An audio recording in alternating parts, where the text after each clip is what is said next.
Qu'on se le dise, ce Masters n'est pas très palpitant. Et on pensait que la finale allait sauver tout ça en disant chouette, on va avoir un Alexander Zverev contre Jannik Sinner, les deux joueurs les plus en forme de la semaine. Et non, manque de peau, l'Allemand a encore perdu contre Taylor Fritz et tout le mérite en revient à l'Américain, ce qui fait qu'il va défier l'Italien en finale, un remake du match de poule qu'ils ont eu il y a quelques jours, un remake de la finale de l'US Open. Mais à mon avis, le suspense, il n'y en a pas, parce que l'Italien arrive très bien à négocier le jeu de Taylor Fritz, ce qui fait qu'on pourrait avoir une finale à l'image de ce tournoi décevante, parce que oui, on s'est fait un petit peu chier sur cette semaine avec des joueurs en méforme, d'autres en perdition, des joueurs grippés, d'autres complètement cuits. On n'a pas eu vraiment le tournoi des maîtres qu'on attendait, avec un Italien qui a tenu son rang et un Taylor Fritz qui a réussi à se faufiler. On témoigne le fait qu'il sera 4e après ce tournoi et franchement, chapeau à lui, il n'a pas démérité. On va quand même analyser cette rencontre pour voir si Taylor Fritz a une chance. On se retrouve après le jingle.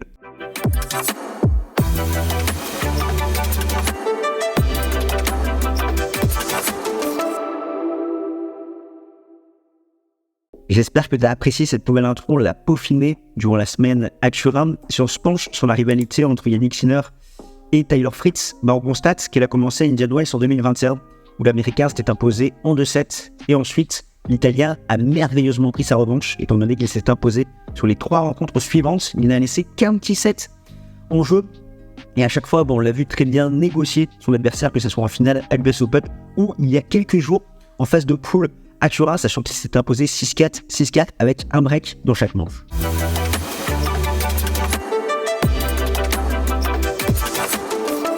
Si on revient sur Jannik Sinner, sa saison 2024 est stratosphérique, 70 victoires, 7 défaites, dont 3 contre Carlos Alcaraz, et surtout sur dur, c'est 49 victoires pour 3 défaites, 2 contre Alcaraz et 1 contre Rublev, 7 titres, l'Open d'Australie, US Open, Miami, Cincinnati, Shanghai, Rotterdam, Halle. Franchement, c'est XXL pour lui. Et son histoire aux ATP Finals, elle a commencé en 2021 en tant que remplaçant. Parce que oui, Matteo Berrettini s'était blessé aux abdominaux lors de son premier match. Ce qui fait que Jannik Sinner était le premier remplaçant. Il a intégré le tournoi. Il s'est imposé en 2-7 contre Hubert Hurkacz. Et ensuite, il a joué Daniil Medvedev. Daniil Medvedev, sa bête noire de l'époque. Il lui a mis un violent 6-0. Et ensuite, il va bien revenir. L'Italien, il va même se procurer 2 balles de match.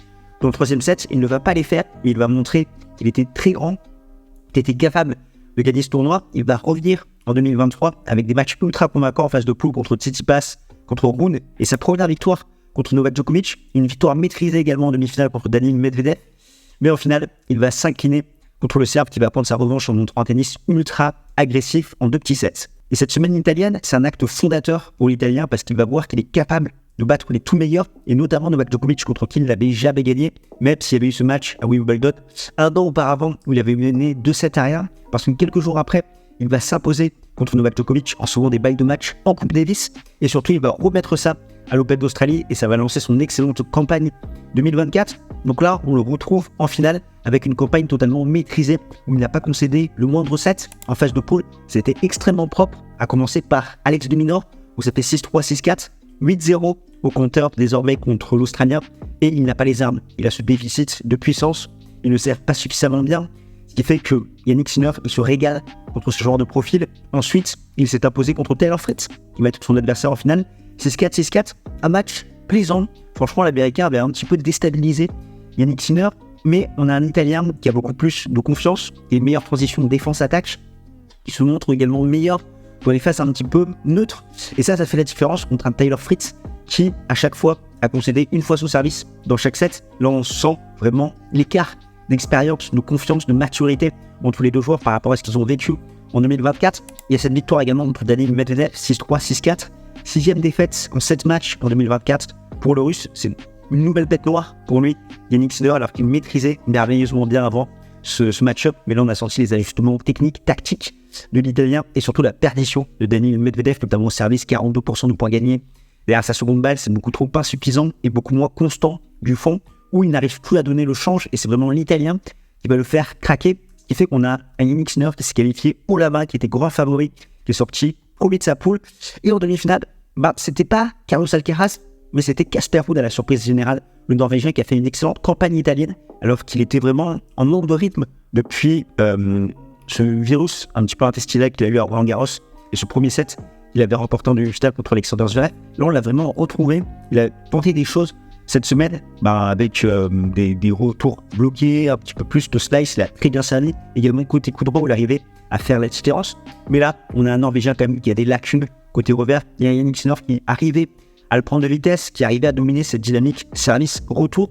Et ça faisait trop pour Casper Ruud qui a un petit peu explosé en plein rôle, mais ça a été une campagne réussie pour lui quand même sa semaine à Turin. Ce qu'on constate, c'est que Jannik Sinner, il a un niveau moyen très élevé, et c'est ce qui fait la différence avec un Carlos Alcaraz, parce que dans des mauvais jours, Jannik Sinner, comme les grands champions, comme l'ère du Big Three, il arrive à trouver des ressources supplémentaires pour faire la différence. Je me rappelle de ce match à Shanghai contre Thomas Martin et Chevry.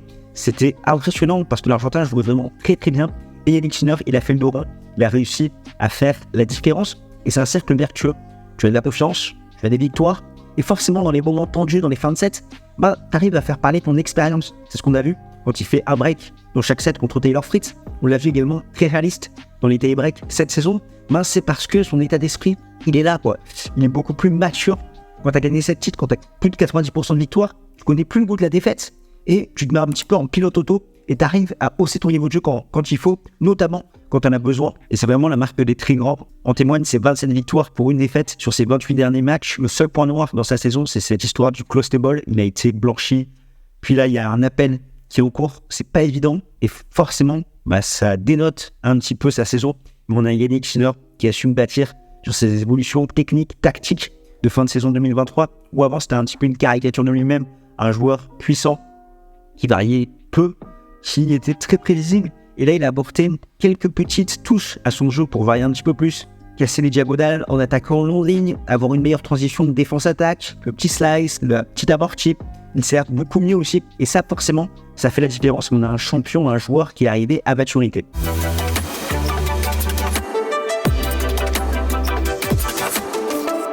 Taylor Fritz, son adversaire de la finale, n'est pas à sous-estimer parce qu'en 2024, c'est 50 victoires pour 21 défaites, 2 titres à Delray Beach et à Eastbourne. Et franchement, Taylor Fritz, c'est vraiment un top 10 extrêmement solide. Lui qui va intégrer la 4e place mondiale après les ATP Finals. Il a été ultra régulier en major avec un quart à l'Open d'Australie, à Wimbledon, une finale à l'US et un 8e à Roland-Garros.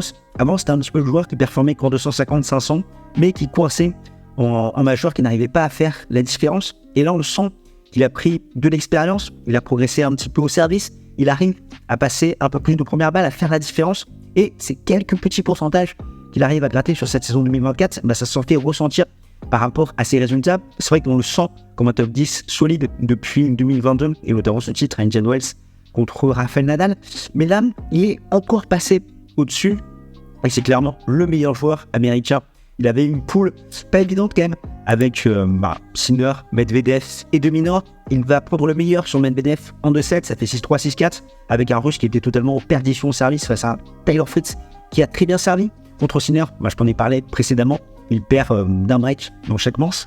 Et contre Dominor, ça fait 5-7, 6-4, 6-3. Il y avait 5-3 pour l'Australien dans les confrontations, donc pas un match-up évident pour Taylor Fritz, qui avait du mal avec la capacité de relance de son adversaire, qui pouvait le faire déjouer et surtout exploiter un petit peu ses difficultés au niveau de ses déplacements sur le court. Et là, au niveau du premier set, on a un Alex de Minaur qui va dominer les longs rallyes, les longs échanges.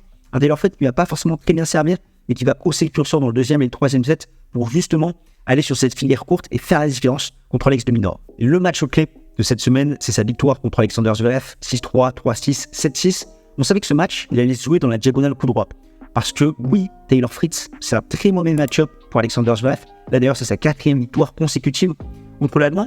Parce que on a deux joueurs qui ont des forces, on va dire, similaires, qui sont très bons côté revers. On a un Alexander Zverev qui se déplace mieux sur le court que Taylor Fritz. Par contre, on a un Américain qui est beaucoup plus véloce, beaucoup plus fort dans la diagonale coup droit. Et souvent, il arrive à le faire exploser et profiter de sa passivité. C'est exactement ce qu'on a vu dans le premier set avec un Alexander Zverev qui était beaucoup trop loin de sa ligne, qui était trop passif et qui s'est fait manger dans cette diagonale coup droit. Il a réussi à trouver le bon équilibre dans le deuxième set et on voyait un Allemand qui commençait à faire la différence en profitant d'un jeu de jambes un petit peu approximatif de son adversaire qui avait des lacunes à défendre sur son terrain, à se déplacer. Et dans le troisième set, ça se termine au tie-break. Et là, la marge d'erreur, forcément, c'est ce coup droit qui fait toujours très mal pour Alexander Zverev parce que, encore une fois, même s'il arrive à être bon dans certains matchs, quand il est bien en confiance. Son niveau normal, c'est un niveau assez moyen où il est très fiable dans les moments de tension, en fin de set, dans les tie-breaks. Et là, ça s'est de nouveau confirmé avec un mini-break qui va se faire rapidement, une grosse faute en revers dans le tie-break de la part d'Alexander Zverev. Et derrière, Taylor Fritz va concerner son avantage. Il a fait vraiment un très bon match au service, même s'il s'est fait manger sur sa seconde balle. Si tu ne nous connais pas, nous, c'est Gaël Stentalk, on aide des passionnés de tennis comme toi à décrypter l'actualité de la petite balle jouable. Alors, si c'est quelque chose qui t'intéresse, tu prends ta raquette, tu fais ton meilleur tour au match sur le bouton pour t'abonner et ne rien manquer de notre contenu. Et si tu ne veux rien louper, tu actives la petite cloche, comme ça tu seras notifié dès que nous sortons une nouvelle vidéo, un nouveau banger.